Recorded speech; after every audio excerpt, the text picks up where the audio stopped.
At the Shanghai Cooperation Organization's Defence Ministers meeting, India has refused to endorse the joint statement of the SCO Summit. India has objected to the omission of reference towards terrorism, the Pahalgam attack which happened in April of 2025, and also Operation Sindoor in that joint statement, and which is why India withdrew from it and did not endorse the joint statement of Shanghai Cooperation Organization.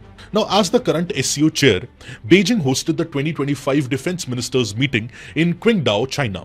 And also, according to the sources of Ministry of External Affairs, India had strongly pushed for including terrorism, Operation Sindoor, and the recent Pahalgam attack into this joint statement. But one country opposed its inclusion, definitely impacting the consensus. And who is that one country? We already know that is Pakistan. Now, because it blocked the consensus, it led to exclusion and India withholding and stepping back from its endorsement to the joint statement. Now, in this relation, what is the relevance of Shanghai Cooperation Organization in the contemporary geopolitics? What is SCO in reality?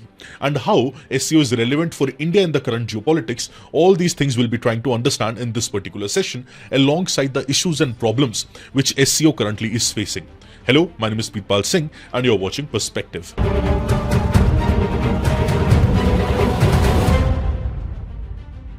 Now, without beating around the bush, answering the first question, what is Shanghai Cooperation Organization?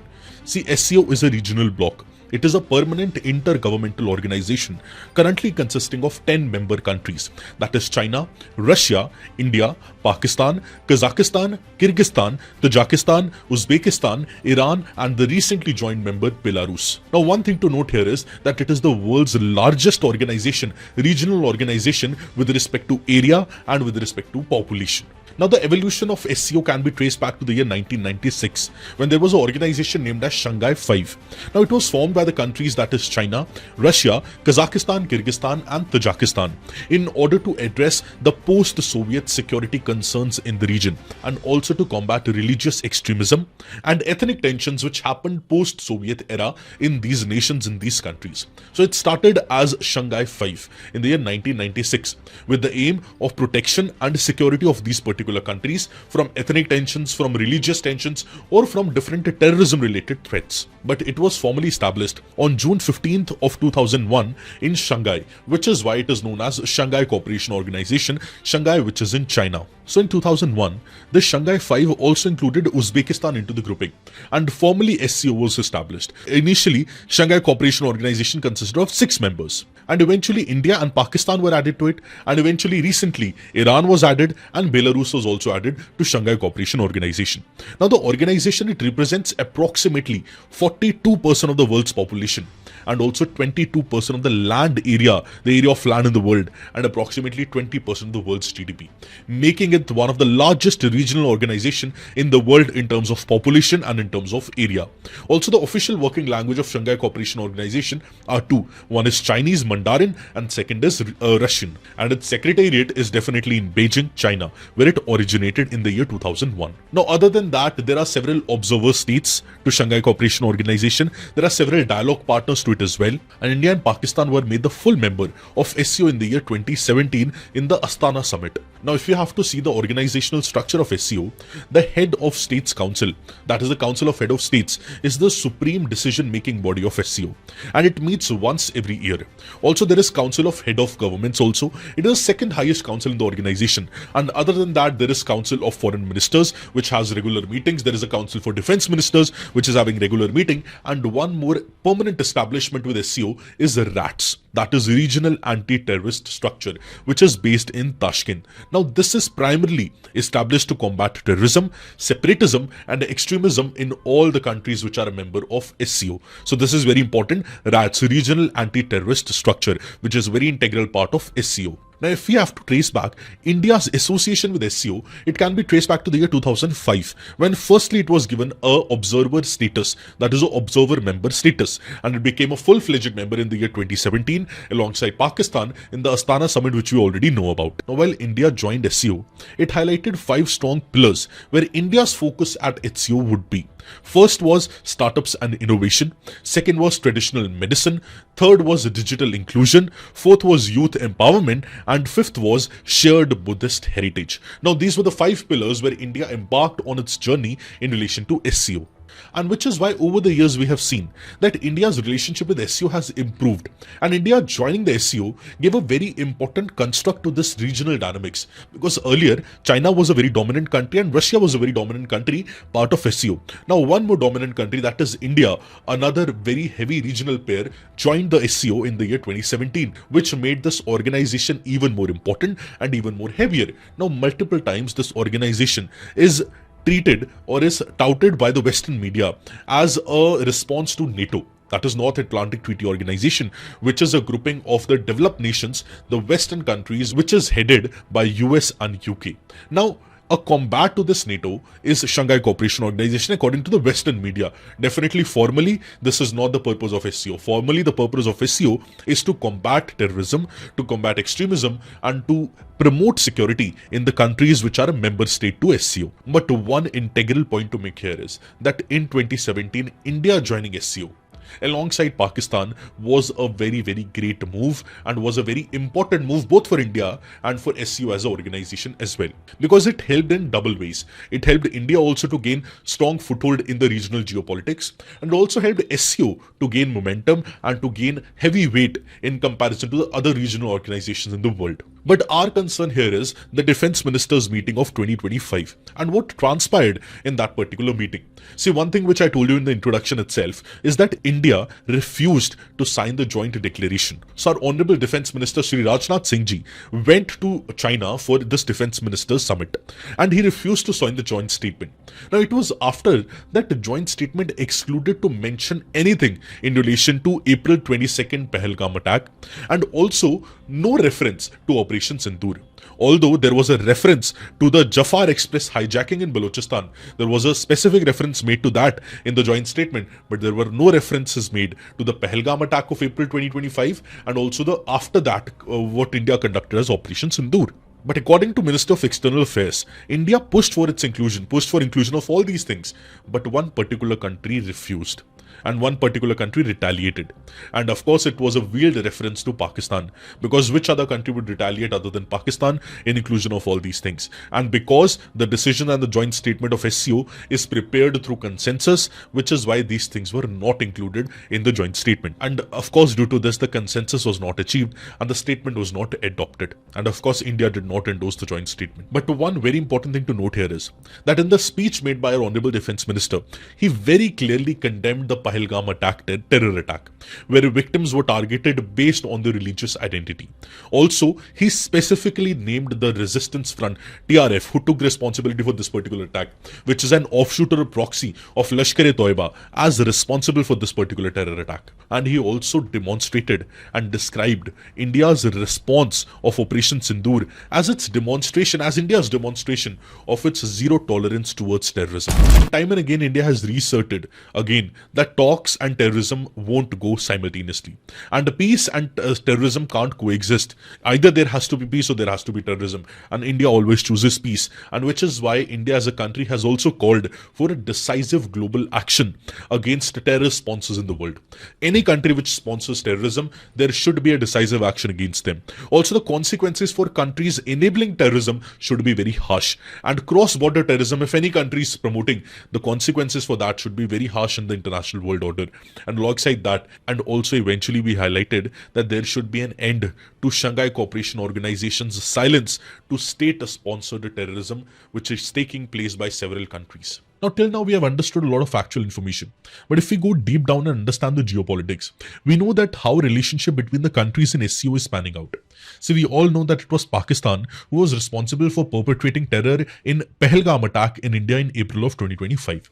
And in retaliation, we launched Operation Sindoor, which is a very calculated and calibrated attack on the terrorist sites in Pakistan and other civilian sites.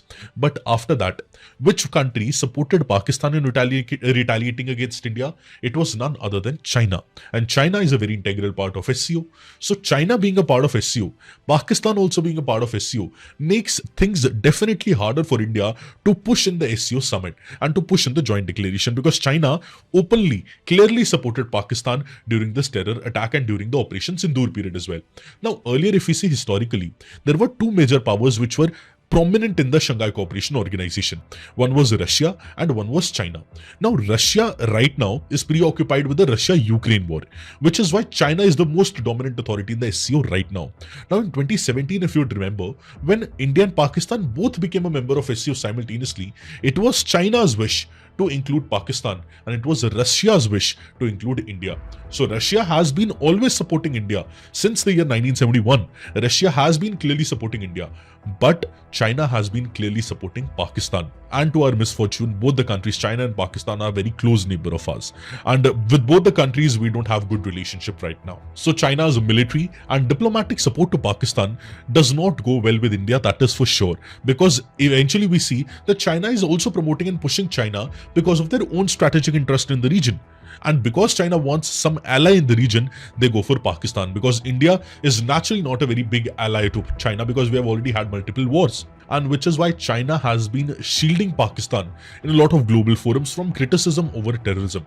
And recently we saw, and it was covered in a video as well, where Afghanistan would be joining China-Pakistan economic corridor. Now in this particular geopolitics, where Afghanistan is now associating with China, with Pakistan, it becomes difficult for India to navigate relationship in the current geopolitical order. But definitely India took a very hard stance by not endorsing the joint statement and by making it very, very clear that all the intimidations which China or Pakistan or any other country might do against India, India won't get intimidated at all. And India would be standing firm on its stance, that is no tolerance policy towards terrorism and condemnation of state-sponsored terrorism in the loudest possible voice. And this particular action, it reflects our country's constant response and consistent position that terrorism and normal diplomatic engagement cannot coexist and there can be no compromise on terrorism, and that is our only and permanent doctrine. So now, since we have a fair bit of understanding of SCO as an organization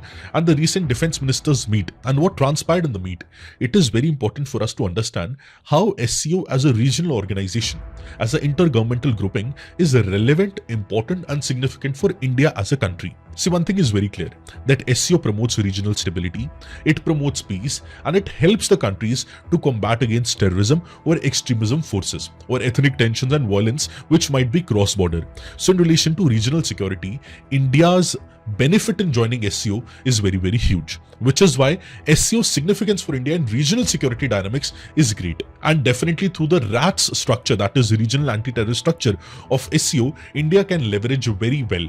But one pitfall with this particular part is that both China and Pakistan at the current times are adversaries of India. While China directly, diplomatically, militarily supported Pakistan against India, it is very tricky situation where we are not able to clearly understand that how much SCO will be able to help in regional security and security for India as a country. So one way, on theoretical side, there is a benefit for India to join the SCO and for India joining SCO and benefiting in terms of regional security, but that is only theoretical, because practically what we see is China directly supporting Pakistan. So that is one part. Now another part is energy security. Now while regional security comes into play, India's relationship with the Central Asian countries plays a very pivotal role while we are part of SCO. See, otherwise India's maintaining relationship with the Central Asian countries is very difficult. And as a part of SCO, we have a platform where we can meet the members of Uzbekistan, Tajikistan, Kyrgyzstan, Kazakhstan, these countries. We can meet the leaders of these countries and have an amicable dialogue with them alongside Russia. See, because Russia has been staunchly supporting us since last many decades. But we want support of other countries as well, whether it be Uzbekistan, Tajikistan, Kyrgyzstan or any other nations, which is why SCO is a very good forum for us to engage with our Central Asian partners. That is another part. And other than that, where regional security comes into play, having good relation with the Central Asian countries comes into play, economic cooperation with these countries and unleashing the potential for bilateral trade, for multilateral trade, India's benefit for joining the SCO is very, very huge and is very great. But again, to what extent this benefit transpires into practicality and reality, it is for us to see. Because till now, what we are seeing is everything on paper and everything working well on paper in the foreign policy. But how actually it helps India in geopolitics, how in numerical numbers it helps India, or how in global geopolitical platforms it helps India, it is for us to see. See, India is at a very critical juncture right now, where India foresees to become a developed nation by the year 2047. And not just a developed nation, but a nation which is heard, whose voice is heard in the world, and whose voice is dominant in the world, which is why we had that Voice of the Global South Summit as well, whereby we are promoting Global South, we are promoting different other countries, our neighbors as well, who are marginalized and not very well spoken of in the world of forums.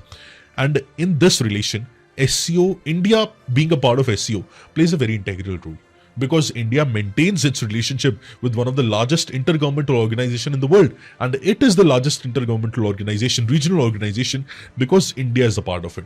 If India withdraws from it, it won't be the largest organization area-wise or population-wise as well. So for India's aspiration to become a global power, for India's aspiration to become developed, and also for India's aspiration to be heard as the voice of the global south in the global forums, SCO can play a pivotal role. The word here is can. Right now, it is not paving the way it should, because in the next few months, there would be head of state summit as well. It is for us to see what happens in that heads of state summit. But till now, SCO, we have not been leveraging SCO to its full potential. And we all know what is the reason. The reason is the China-Pakistan nexus, which is stalling India's full potential, full growth in relation to SCO. If that nexus is done away with, India's full potential with SCO would be reached. Now, what transpires in the next Head of State Summit, it is for us to see, and definitely we'll be covering the next updates in the Heads of State Summit as well. I hope you gained a new perspective from this session. All the very best and have a beautiful day. Thank you.